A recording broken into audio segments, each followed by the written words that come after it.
This is Lemon's Car Spotting. You post to Instagram with the hashtag Lemon's Car Spotting. We pick the hooptiest. They are so incredibly terrible. And which one we want to become a real Lemons build. It does car-like things. I've been pushing for one of those in Lemons too, and those are very affordable. Hey, it's Nick and it's Eric. This is Lemon's Car Spotting, the stupid YouTube show where we look at your photos that you have tagged with Lemon's Car Spotting on Instagram, and we talk about them and award 2 awards. Award number 1, the hooptiest. Pretty self-explanatory. Hooptiest car out of the 10 for the week. And number 2, the Lemons car build, the car that we want to actually see built into a Lemons race car. And of course, we have our patented way of choosing it, which is the Lemons build here, the hooptiest build here. Nick will choose it in the following way. Close your eyes. Stop. Looks like he's got the Lemons build. I'm on a roll with the Lemons build. That's right. I hope some of these actually turn into real Lemons builds. I mean, this is not idle talk here. That's right. We want to see one of these on a racetrack, God damn it. Okay, let's get into it. Wow. Is it a Power Wagon? Studebaker? Oh, yeah, I think you're right. Man. Man. Oh, God, I actually don't know. I thought it was a Power Wagon, but I'm not sure. I guess it does say Dodge on the hood, but I can't make out what it says on the grill. I think that is a Power Wagon. It's lifted in such a way that suggests it would be, I guess. Yeah, indeed. Yeah, I mean, these are super cool looking, and I suppose, I don't know, they're like any other American truck of that era, which is to say crude but effective. Yeah, it was a tractor, basically, flathead, a couple of gears, a transfer case, and a top speed of about 38 miles an hour. Yeah, just the thing for 21st century traffic. All right, well, pretty cool. Let's move on. No, speaking of trucks and the 21st century. This is the exact same thing, by the way. Right, exactly. It's targeted the same sort of market slice. We've talked about these before. This, of course, is a Lincoln Blackwood, not to be confused with the Lincoln Mark LT. For a while, I had forgotten that those are actually 2 separate vehicles. The Blackwood being the more luxurious of the 2, and it's got this upholstered truck bed area. So it's basically just like a giant carpeted trunk. And of course, everybody who buys an F-150 and literally never puts anything dirty or industrial or construction related in the bed immediately said, I cannot believe they put upholstery in the back. That means you can't carry gravel, as if that guy had ever carried gravel in his own truck. So I actually think this is an underappreciated car, but it called people on their own BS and they didn't like it. And that's why it didn't sell. Well, and it was horrendously ugly. And horrendously expensive, which it hasn't stopped people from buying trucks because I don't know, like the average sale price of a truck must be like $75,000 anymore. Yeah, if you're not buying them for a fleet. But this has just been replaced, in Ford's lineup with King Ranch everything, which is the exact same thing, just without the upholstered bed. Right, exactly. Ford realized their mistake by, pushing the reality of modern truck ownership too far. They dialed it back 1/2 a notch, and now they're selling King Ranches for $80,000. So there you go. I believe this also, the bed has the barn doors that open out, right? Right. Yeah. What the? A Volvo? Yeah, Volvo? Peugeot 203 says it. I think I've made this mistake before. I feel like we've seen one of these Volvo-looking Peugeots on this channel, and it looks like a 544, but I think it's actually bigger, and sort of looks like a 40s American car. But what is going on with the doors? It looks like it has a suicide door in the front and a regular opening door behind it, so the doors open toward each other. I think you're right. Yeah, like a Fiat Millicento, I think, had that same arrangement. I can't possibly imagine what the advantage of that would be. is there a disadvantage? I can't really think of one either for that. So maybe, as usual, what was it? Was it Click and Clack that famously said the French don't copy anyone and nobody copies the French? Something to that effect.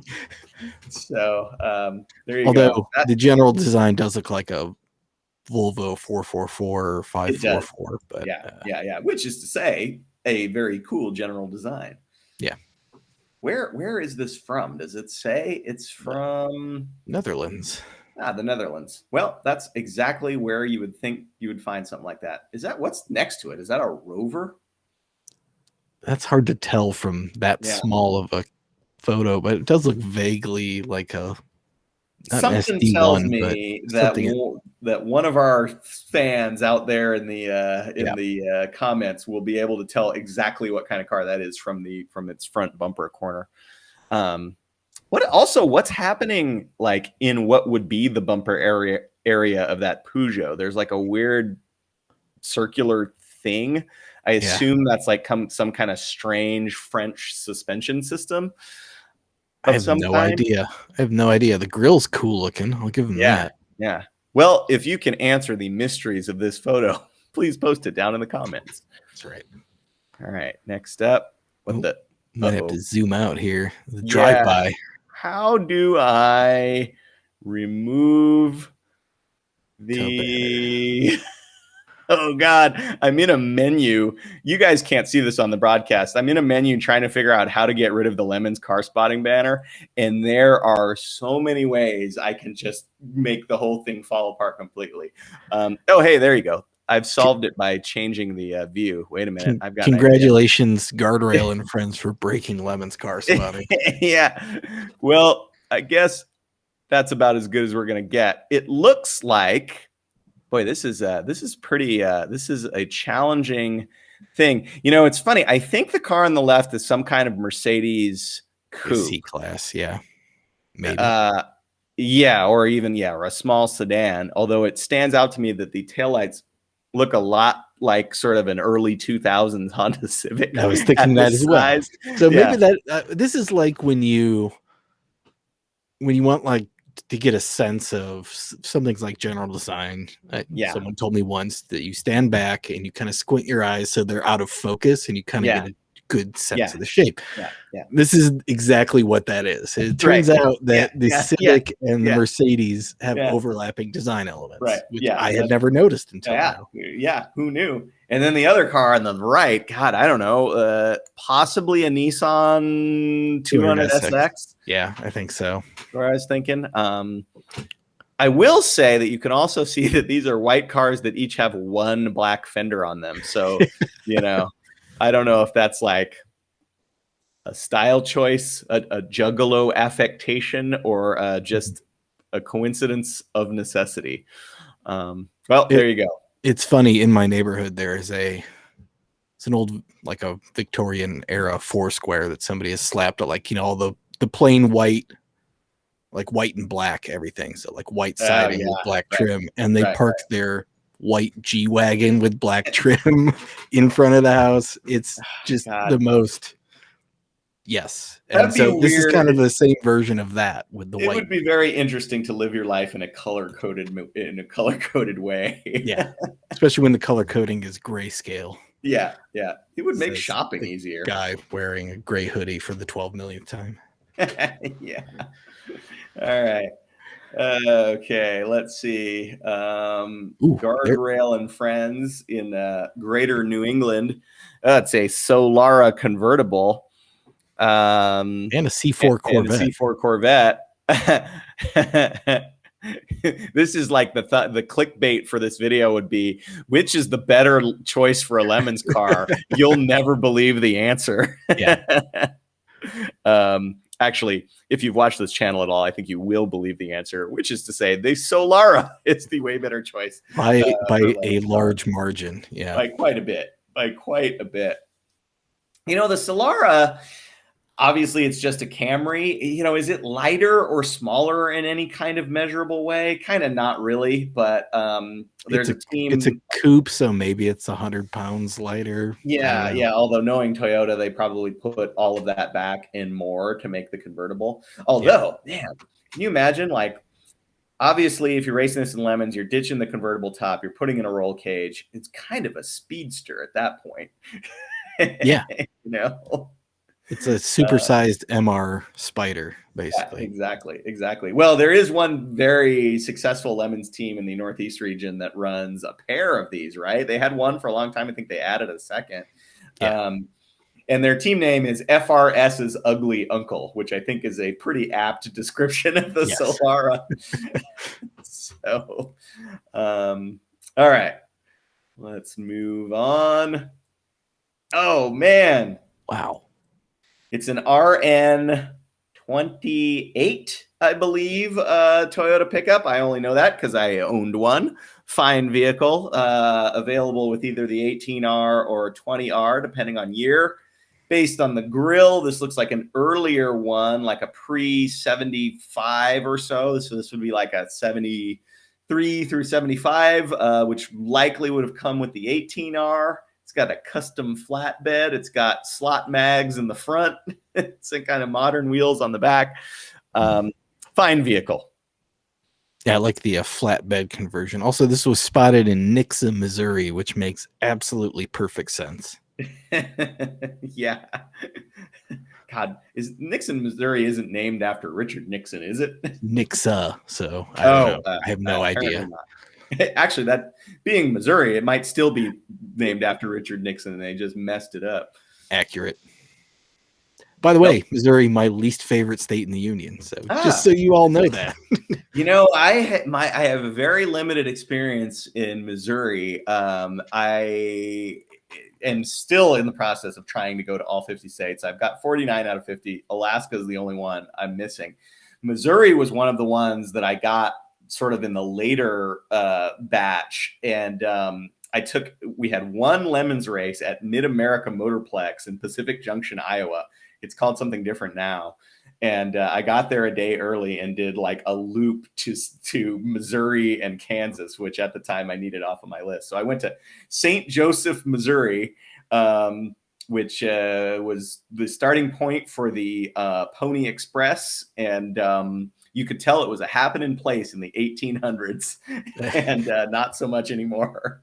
It's not far from the beginning of the Oregon Trail also. Yeah, right. You could contract some dysentery there. It definitely had that vibe.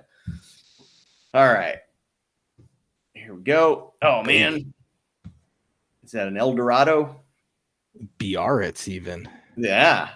Spotted by Judge Sajeev. So yes, known Ford enthusiast Judge Sajeev, not immune to the appeal of a General Motors luxury product like this one. Boy, what is there to say? So Biarritz is, or I always thought it was Biarritz, but I have no idea. It's an exotic place, like on the Mediterranean, right, or something like that. Yeah, I actually have no idea. It's so funny that there are so many locations that, growing up as like a car enthusiast kid, I only knew from cars and didn't know that they were exotic location. So there are so many places like that are just kind of tainted in my memory. And like, you know, like, oh, like where are you guys going on vacation? Like, well, we're going to Capri and Corsica. And I'm like, Capri and Corsica, you say? Like, that doesn't sound that nice. But of course it's totally nice. And I'm just, biased. And Cadillac had a good run of that with the Seville and Biarritz, which I'm sure I'm also pronouncing wrong, is apparently just north of the Spanish-French border on the west coast. So it's on the Atlantic. But. Okay, all right. So presumably a nice place. Yeah, presumably. Which, I mean, the inside of an Eldorado is a pretty nice place. You just, as long as you're not having to drive the car, it's pretty great. That's true. Yeah. No, that's a good point. All right. Moving on. What the God? A lot of bandos, as they say in the urban exploration community. God, is that a Lynx? It is a Lynx. It's a Lynx Man, wagon. Lynx wagon. That, to me, whatever generation of escort this is, whatever the designation or code or whatever, I think the Lynx wagon is the peak of that generation. Would you agree? Of course. I mean, you could say it's the Escort GT or the Lynx RS, short-lived though it may have been. I think the Lynx wagon being the upmarket Escort and the wagon version. I mean, what more could you say? Yeah, that's pretty excellent. Where are Still we? haven't Oh, seen we're in Canada. Lemons, but by the way, never had a Lynx in Lemons. Yeah, that's a good point. Let alone a wagon. There you go. All right. Next, we've got a city car. This is at least the second city car we've seen on this program. Yeah. This What? one, it's had some upgrades. I think. Yeah. Maybe this is a later one or different because it doesn't have the bad hinge on the door, or maybe it does, and it's just better hidden. I think it does because I'm sort of seeing like that. Yeah. The Now that I look closer, but it's got a tape stripe, and I mean, what could be more of its era than a tape stripe? What exactly is happening in the front? RE the bumper. Like I'm kind of nonplussed by that. It's got a big old. I mean, is that factory? It's got words on the top of it, like either that's saying something relating to the car, or it's some kind of aftermarket, like super business idea. And it's got a similar deal going on in the back, although it looks like the rubber trim has since left us. Yeah. I don't know. I don't know. You know what? I bet it is intended as a cargo area. Yeah. Maybe. I mean, it would be blocking the headlights, but if you're driving one of these, you're actually not very concerned about safety anyway. So, yeah. Oh man, and it's got a mattress on the roof, but based on the scale of the car, it's like actually a couch cushion. Yeah, I think it is a couch cushion, which again, you probably need, and is probably actually factory crash structure. Right, exactly. Like we have improved the rollover protection by 300%. Wait till you see it. Oh man. Well, that's pretty good. As I recall, the other city car that I personally have seen on this program was like the Concours edition. This one's like more of a driver, which is great. You don't need to worry about it, unlike the other one. All right, and last for this week, baby, right into your wheelhouse. That's right. This is an early tempo. I can't explain how I know that. There was a mid-year refresh or a mid-generation of the one generation refresh. They all look pretty much identical. Jesus.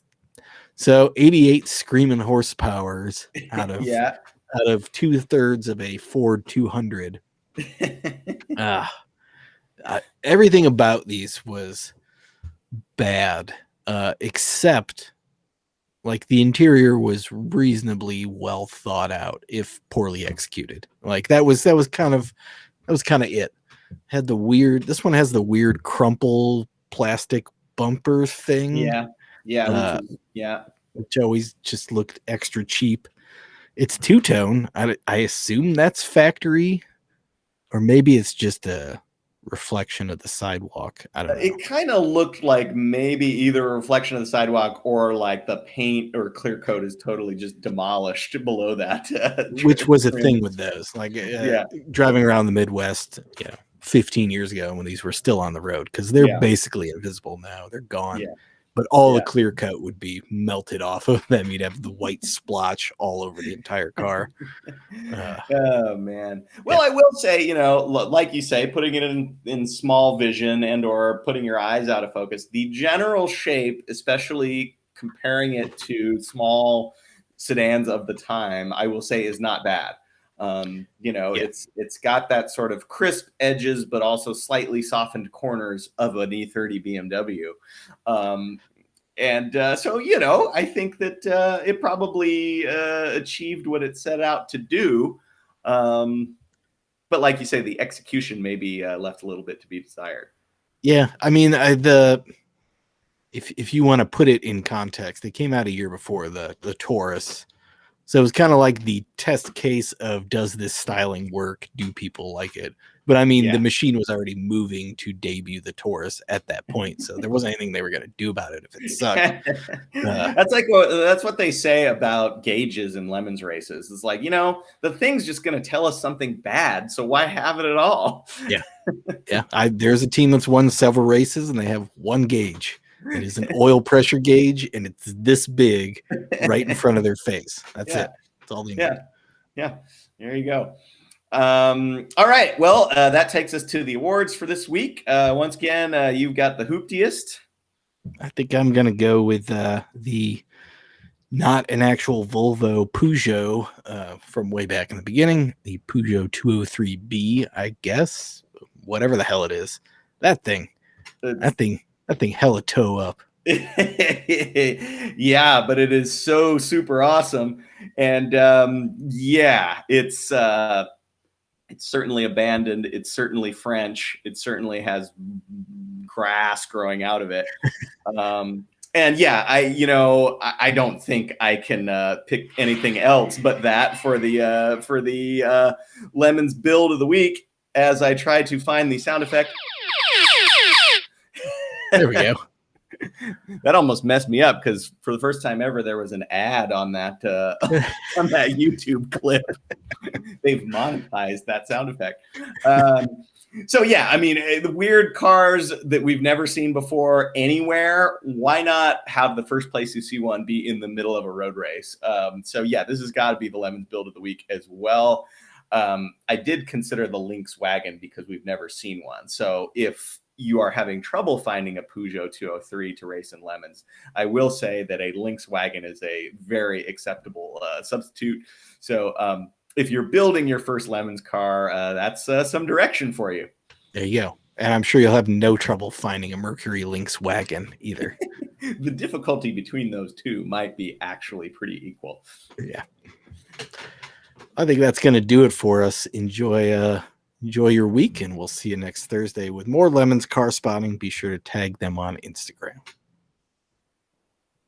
Man, behold the glory. I really do want to see one of these next to a 544 to compare and contrast styling and size, because I have this sneaking suspicion that this thing is like somehow 40% bigger than the Volvo, but I'm not sure. It's the plush Volvo.